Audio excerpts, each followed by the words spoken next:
There's one position in your portfolio that should be read almost every single day. If it isn't, you're not hedged. Let me explain, because it's going to make you more money in the long run. In April, the markets dropped almost 10% in less than 30 days, then ripped back up 15% the following month. I heard people saying over and over, why do I even have to be hedged? It just comes back. That question tells me most investors don't actually understand what they're buying when they hedge. The hedge is not for a 10% drawdown that recovers the next month. It's for when you're down 10% and it keeps going down and down. That's when a 2% allocation to long volatility can become a 15 to 20% profit in your portfolio when the disaster hits to help manage that dip. In this video, I'll walk you through 3 things: what the long volatility premium actually is, why bonds were never a true equity hedge, and how to size a hedge so you'll keep full equity exposure while structurally capping the damage on bad days. For those of you new here, I'm Mark Anderson, construction worker turned 0DT and multi-strategy hedge fund manager of MBH Capital Management. I've sold over $100 million in 0DT options premium and traded for more than 1,000 consecutive markets days. Let's talk about why long vol belongs in your portfolio and how it complements the short side of volatility as well. This is based off a great paper by One River Asset Management. I'll link it in the description below. Starting with the simplest version, you buy a put option 5% out of the money in the S&P 500. It costs you around 2% of your portfolio to put it on. For most of the year, that put bleeds, not catastrophically, just consistently. Every day, time decay works against you. The insurance gets cheaper as the calendar moves and nothing blows up. Long vol is in a drawdown almost all the time. Roughly 999 days out of 1,000, it's losing money. The entire trade is made for that one day when everything else is down and that line item explodes higher and that long vol makes you a lot of money. And on that day, that 1 in 1,000 event shows up: a geopolitical shock, a data print that breaks the market, a correction that doesn't come back. Your put goes from 2% of your portfolio to maybe 12 or 15%. Your equities go down 8%. Your hedge goes up 8%. Net drawdown close to 0. When everyone else is panicked, you're positioned to make some serious gains. That's the long volatility premium. It gives you the ability to own something that produces a return on the exact day when everything else is failing. Your hedge loses money 250 days a year, so you don't blow up on the one day that matters and sets everything back. I also want to be clear, when I say hedge, I don't mean bonds. Most investors think bonds hedge equities. They don't. Bonds are a deflation hedge. From 1980 until just a few years ago, we had 40 years of deflation.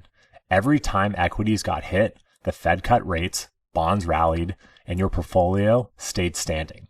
It looked like bonds were hedging equities, but they weren't. They were hedging deflation.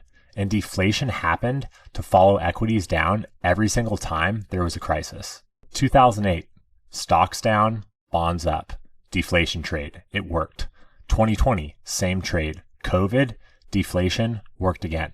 2022 though, stocks down, bonds also down. Inflation, the hedge didn't work. Look, bonds aren't bad. There just aren't an equity hedge because they're regime dependent. In the past 40 years, the regime is unlikely to be the regime we're all looking for in the near future, or even quite some of the time. If inflation shows up, bonds can be a liability.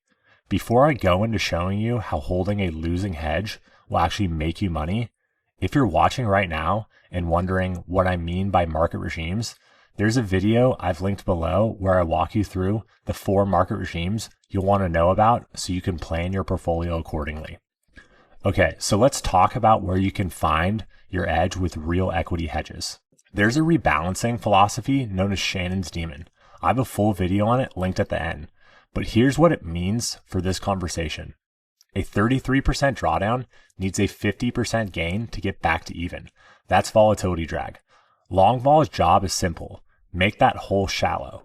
So the math of the compounding starts working for you again sooner, getting back on an even shorter trip. Here's what the research actually shows.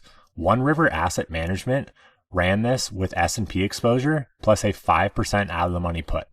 The S&P alone was an 8% annual return, with a put position of a 9% annual return and a lower drawdown. Even with the bleed of a put losing money, you would have come out ahead, making more money with less of a drawdown. We ran a version of this internally too.